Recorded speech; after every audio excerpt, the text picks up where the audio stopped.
За сайн байна хүмүүстээ. Өнөөдрийн хичээлээр синхро хичээл манай синхро хэлбэрээр байршнаа. Энэ нь болохоор бие-даалдын 7 хоногтой холбоотой. За багшийнхаа видео бичлэгийг анхааралтай сонсоод даалгавраа хийж гүйцэтгэрэй. За өнөөдрийн хичээлийн маань сэдэв болохоор үгдэх дагаврын арга. За өмнөх хичээлээр бид нар үгдэх аргуудын талаар үзсэн бол өнөөдөр дагаврын аргаар дэлгэрэнгүй үзэхнэ. Хичээлийн маань зорилго болохоор язгуур ба дагаврын утгуудыг мэдээж за үгийн утга тайлбарлаж сурах зорилготой байх нэ. За хамгийн ихний үйл ажиллагаа маань болохоор Монгол үгийн бүтцийн тухай сэргээн санах. За өмнөх хичээлээр бид нар бас үзсэн байгаа. За нэр үгийн бүтэц бол үйл үгийн бүтцийн сэргээн харъя. За монгол хэл маань алтай язгуурын энэ залгамал хэл учраас яг ийм язгуур, дагавар, нөхцөл гэдэг бүтцтэйгээр бичигддэг гэсэн үг. За нэр үгийн бүтцийг харах юм бол яг нь хамгийн эхлээд язгуур маань байшин. За нэр үгдэх дагавар, за олон тооны дагавар, хий ялгалын нөхцөл, хамаатуулахын нөхцөл гэсэн дараалтайгаар бид нар нэр үгийг үгийн бүтцээр задлахдаа ингэж задлана гэж ойлгох нь. За үйл үгийн бүтэц маань болохоор хамгийн эхлээд язгуур байшаад үйл үгдэх дагавар, хэв байдал, холбох төгсгөл гэдэг дараалал бүтцтэй байх нэ. За тэгэнгүүт үйл үг маань холбох нөхцлөөр мөн төгсгөл нөхцлөөр төгсөж болох нэ. За сурагчдын маань хийх даалгавар болохоор хамгийн ихний даалгавар бол за дэлгэцэн дээр харагдж байгаа үгнүүдийг үгийн бүтцээр задлаад за язгуур нь ямар язгуураас бүтэж байгаа гэдгийг тайлбарлаж бичнэ гэсэн үг.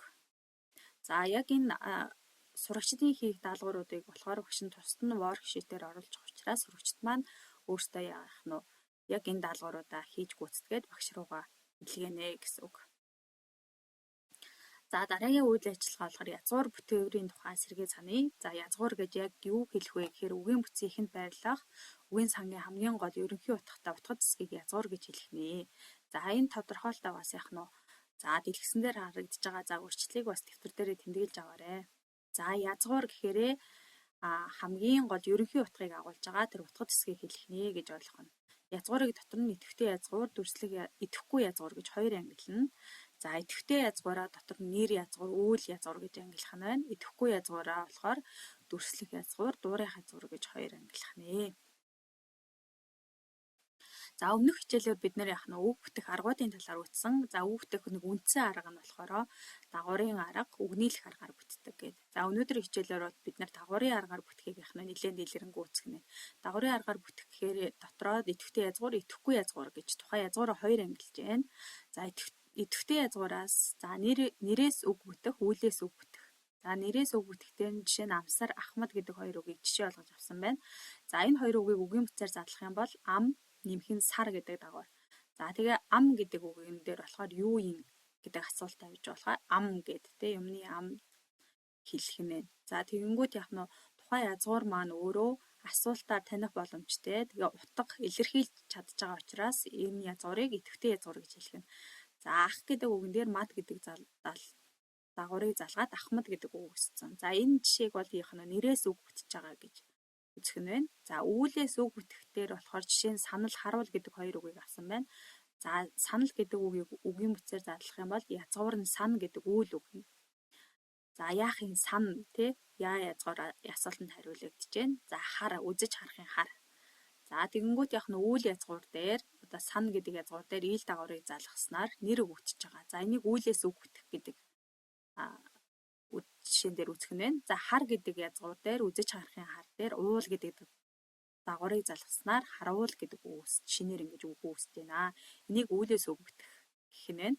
За идэвхгүй язгуураа дотор нь дүрслэх, дуурайх язгуураас үг бүтэх гэж хоёр ангилаад байгаа. Дүрслэх язгуур дээр ханзар, нугал гэдэг хоёр үгийг жишээ болгож авсан байна.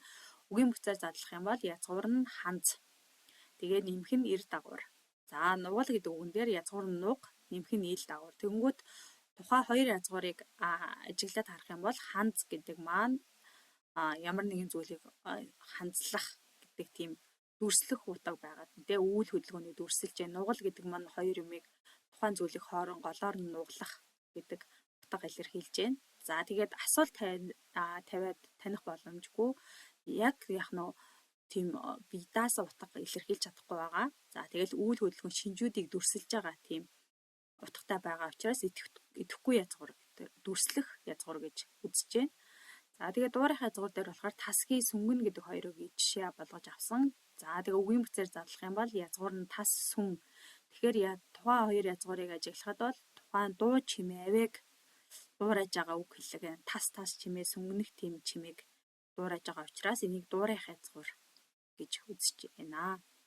За дараагийн арга болохоор үгнийлэх арга гэсэн. За үгнийлэх аргыг бол бид нэр яг өмнөх хичээл дээр нэлээд ярьсан учраас за сэргээгээд сурагчд маань харчаарай. За хоёр дахь даалгавар сурагчдын бие дааж хийх даалгавар болохоор за эдгээр өгнүүдийг уншиж агаад үгийн бүтцийн талаас дөрөв бүлэглэж ангилнаа гэсэн үг. Үйл язгуураас бүтэж байгаа жишээнүүд алийг, дуурайх язгуураас бүтэж байгаа нь алийг гэдгийг ялгаж бичнэ гэсэн үг. За даалгавруудыг багшин тусна worksheet дээр оруулах учраас хүүхдүүд маань яг даалгавруудаа хийж гүйцэтгээд хариултаа багш руугаа илгээчин. За дараагийн бичлэг дээр болохоор зөв хариултыг багш нь оруулсан байгаа. За тэрийг бас анхааралтай үзээд алдаагаа заснаа гэсэн үг. За дараагийн даалгавар болохоор дэлгэсэн дээр харж байгаа ихий хэсэг байна. Энэ хэсгээс яг нь даврын аргаар бүтсэн үгнүүдийг ялгаж бичнэ гэсэн үг. За дараагийн алхам дээр болохоор энэ шоргоолж гэдэг эхийг анхааралтай уншиж ойлгоод за тэгээд өөртөө өөр нэг үгийг жишээ болгож аваад тэгээд үгийн бүтцийн талаас нь задлсан, тайлбарсан тийм богинохоо их бичнэ гэсэн үг. За шоргоолж гэдэг дээр болохоор за нөгөө үгийн утгын тайлбарыг оруулж өгч байна. Тойл бичиг дээр яг ямар тайлбартай юм, ямар үгүй гэдгийг тайлбарлаад за шоргоолж гэдэг үгийг үндэсний бичгээр өчтөө шир гуулж өгчдөг. За үүнийг бол үгийн бүтцээр нь задлах юм бол шир гуу илжи гэж задлана. За иймэрхүү бүтцтэй үгнүүд монгол хэлэнд зөндөө байдаг байна. Жишээ нь бол яг нь 8 альжийг одоо гэдэг үгийг язгуур нь болохоор 8 гэдэг язгуураар авч байгаа. Яагаад гэвэл энэ амьтан маань 8 хөлтэй учраас 8 гэдэг тооны нэрээс үүссэн гэж үзээд язгуураа 8 гэж авч байна. Шоргоолж гэдэг үгэн дээр бол яг нь үгийн үндэс язгуур нь болохоор ерөөсөө шир гуу гэдэг язгуур гэхээр шургах гэдэг язгуур байх нэ. За шоргоолж гэдэг үгийг бол яг нь шургах гэдгийн шир гуу гэдэг язгуур бол яг нь нэг үндэстэй, нэг язгууртай юм аа гэж тайлбарлаж байгаа. За яг ийм байдлаар нэг үгийг бол яг нь тайлбарлаж бичнэ гэсэн үг. За дараагийн даалгавар болохоор гадаад өгнүүдийг монголоор орчуулсан хэлбэрүүд байна. Эдгээрийг уншиж агаад эдгээр жишээнүүд дотроос яг дагуурын аргаар бүтсэн өгнүүд нь аль өгнүүд вэ гэдгийг ялгаж бичээд хариултаа илгэнэ гэсэн үг. За ингээд яг хичээлийн маань бичлэгээ анхааралтай эхлээд үзээд за тэгээд даалгавраа хийж гүйцэтгэнгүүт асинхрон хичээлийн дараах сорилтоо ажиллана гэсэн үг.